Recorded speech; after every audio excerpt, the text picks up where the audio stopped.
je ne peux pas commencer mon propos sans m'acquitter d'un agréable devoir, celui de vous saluer au nom du combat. De vous remercier. Celui de paix n'est jamais coupé et ne se coupera jamais.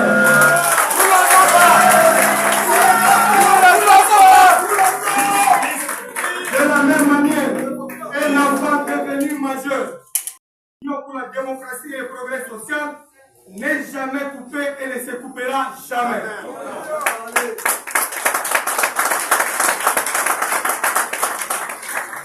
C'est dans cette optique que de ce parti pour lequel l'un de ses honorés géniteurs, j'ai cité le héros national et père de la démocratie, Dr Étienne Tshisekedi Wamulumba de mémoire, a payé de son sang et dont toute indifférence à cette situation, sa parenté a craché sur sa mémoire.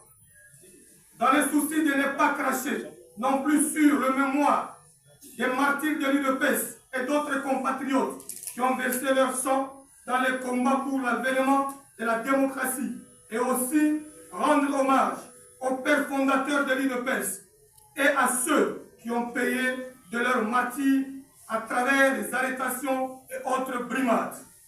Au nom de mes compagnons ici présents, épris d'amour et de soucis permanents de la survie de ce patrimoine national que nous avons tenu à tirer cette sonnette d'alarme.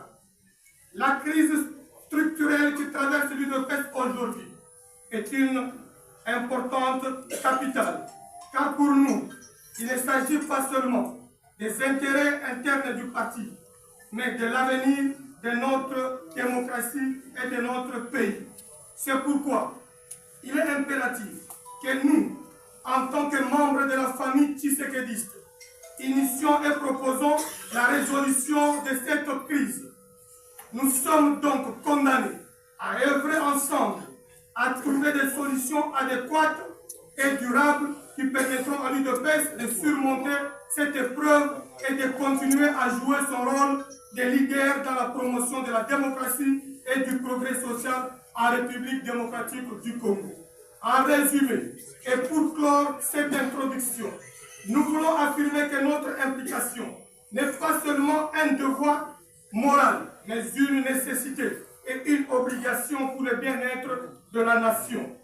À tous les membres de l'UDPS, à tous les partis mosaïques de l'UDPS et à tous les tshisekédistes mondiaux, nous devons tous unir nos efforts pour restaurer et renforcer notre maison commune, l'Union pour la démocratie et le progrès social UDPS, afin de garantir un avenir meilleur pour tous les Congolais. Dans cette conférence de presse, nous allons essayer de remonter à la genèse de cette crise en examinant ses causes et ses conséquences avant de proposer des pistes de solutions durables. Chers compatriotes, mesdames et messieurs de la presse, chers invités et amis de la démocratie, la genèse de la crise, l'Union pour la démocratie et le progrès social a lutté pendant des décennies pour l'avènement de la démocratie et l'instauration de l'état de droit en République démocratique du Congo. Cela impliquait notamment le respect des textes légaux et réglementaires qui régissaient tout État qui se veut moderne et démocratique. Cependant, au cours des dernières années, ces partis ont accusé une faiblesse en violant par moments ses propres statuts. La clairvoyance du président Félix Antoine Tshisekedi Tshilombo, prévoyant son indisponibilité à la tête du parti, le président Félix Antoine Tshisekedi Tshilombo, à la veille de sa prestation de serment en tant que président de la République, a pris des mesures pour rendre effective cette disposition statutaire. C'est ainsi qu'il avait nommé le membre de la Convention démocratique du parti, complétant ainsi les triumvirats nécessaires pour l'intérim. Cette initiative visait à assurer que toutes les structures requises par les statuts du parti étaient en place. La dérive et la violation de textes. Malheureusement, ceux qui devraient appliquer, respecter et faire respecter ces textes agi autrement. Plusieurs décisions prises par la Convention démocratique nationale, CDP, ou la commission de discipline pour sanctionner les cadres du parti, auteurs de cette violation des statuts, illustrent bien mes propos. Nous pouvons brandir quelques-unes de ces dérives.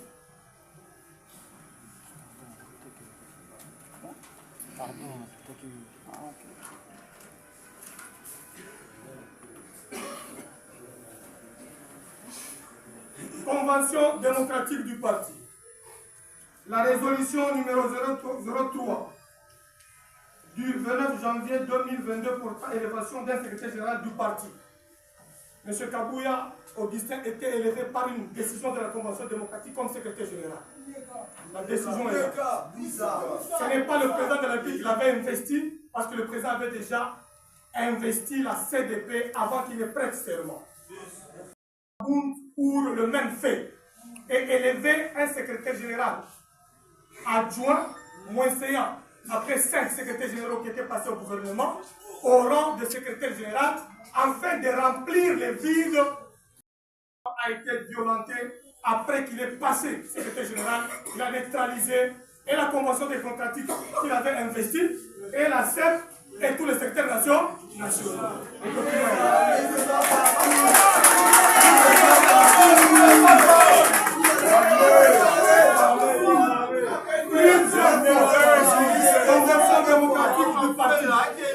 Convention démocratique du parti. Notification des sanctions disciplinaires.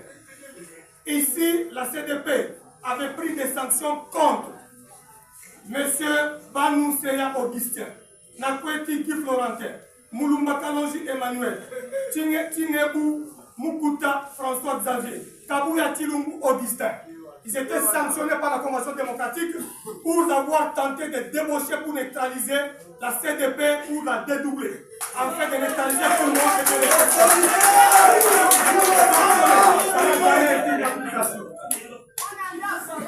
Nous avons la décision de la Convention démocratique portant la déchéance de M.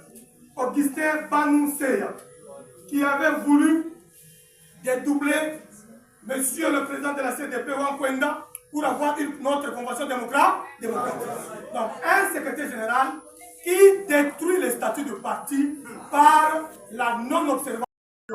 Quand la convention démocratique exclut, lui les récupère, il les pompe, il les soutient, il les donne l'énergie. De la même manière, Jacquemin Chabani était aussi écarté en créant un CA, le grand frère de notre est récupéré pour créer une autre CDP par le secrétaire général. La décision excluant le président et membre de la commission de discipline, afin de neutraliser notre commission de discipline, M. Emmanuel Moulumba Kalonji, membre de la commission de discipline, écarté et débauché pour créer une autre commission de discipline en dehors de la CDP avec notre papa Wankwenda. La décision est là, qui a été appliquée, protégée par le même secrétaire général. Je parle avec le preuves.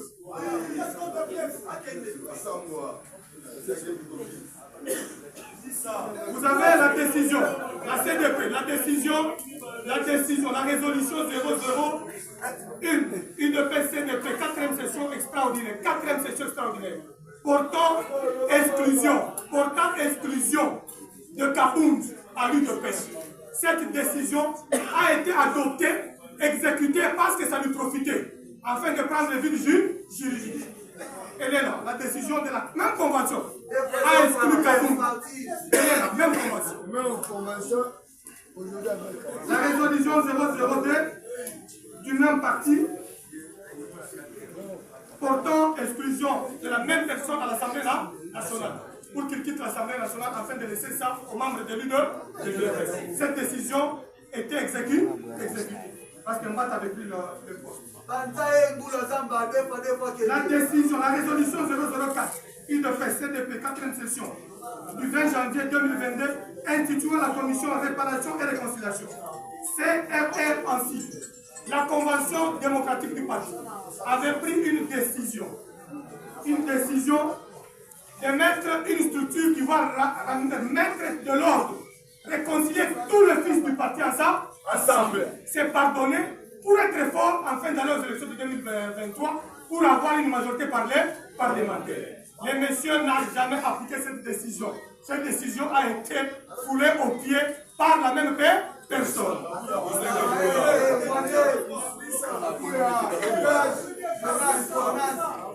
La décision de monsieur lui-même est là. Décision 003 IDP-CDP 4e session. Portant élévation d'un secrétaire général du parti. On a exécuté ça parce que c'était son avantage. On est venu et ramené un secrétaire général. Ce n'est pas le président de la République qui l'a fait secrétaire général, c'est la Convention démocratique. Parce que le président avait laissé toutes les structures normales pour que ça puisse évoluer démocratiquement. En tant que frappé par l'article 96 de la Constitution. Donc, par contre, c'est la Félix Tshisekedi Kambote, à Salaki Moussala Naye, Yako Bongisa Nyonso et Chali, l'égalité, il n'y a pas. C'est la résolution Nyonso, la brandine, il y a.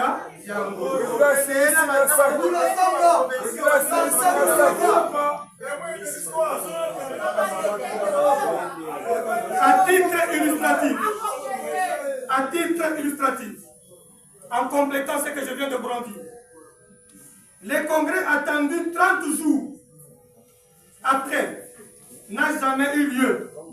Les décisions du parti sont prises par une seule personne, le secrétaire général, au lieu d'être le fruit d'une gouvernance collégiale comme prévu par l'article 26 de nos statuts.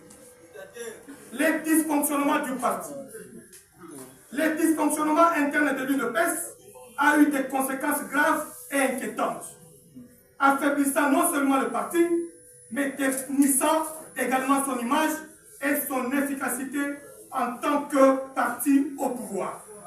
Cette crise organique a plongé l'UDPS dans une situation préoccupante aux répercussions multiples et incalculables. Un parti paralysé, le mépris des compagnons de lutte, la personnalisation et la concentration excessive de pouvoir dans les mains d'une seule personne et la prise de décisions de manière unilatérale, sans consultation ni en collaboration avec les autres membres et organes du parti, sont autant de mots qui ont engendré une paralysie complète du flamme du parti et des combattants lors d'un engagement combattant. Il y a lieu ici de se poser la question sur la responsabilité managériale de leurs recruteurs. Des hommes politiques, souvent sans lien, à récupérer le pouvoir après 2028.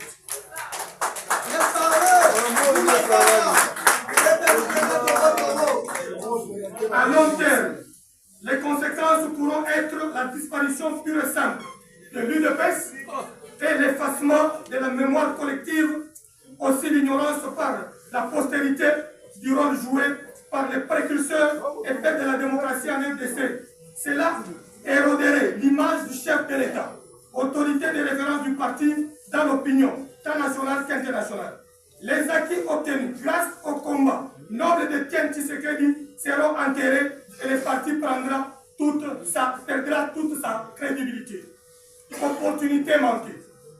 Être au pouvoir représentait une opportunité unique pour l'UDPS de renforcer et de se transformer en un parti encore plus grand et plus influent que lorsqu'il était dans l'opposition. Malheureusement, cette opportunité a été gaspillée en raison de la mauvaise gestion interne et du manque de respect pour les statuts du parti et des combattants. Je répète, l'ancien secrétaire général avait enlevé les tôles à la maison UDPS et le nouveau remplaçant a voulu détruire sa fondation. Mais Ekeng y a combattant est stoppé.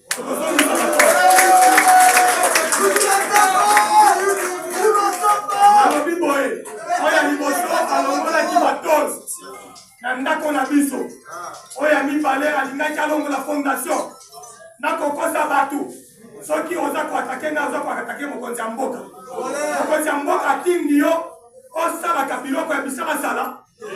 Mokonzi ya mboka tingi yo on traité par combattant le Kola Baungu, on faisait un mot à Kindio, on a allié, 250 alliés, on traitait Bango le Kola Banamike, professeur d'université, et parti extra-parlementaire, le Kola Banamike Nayo, aux autres Finga Bango indirectement, sans qu'on lui rende compte aux autres Finga par professeur, n'a pas Tomiko.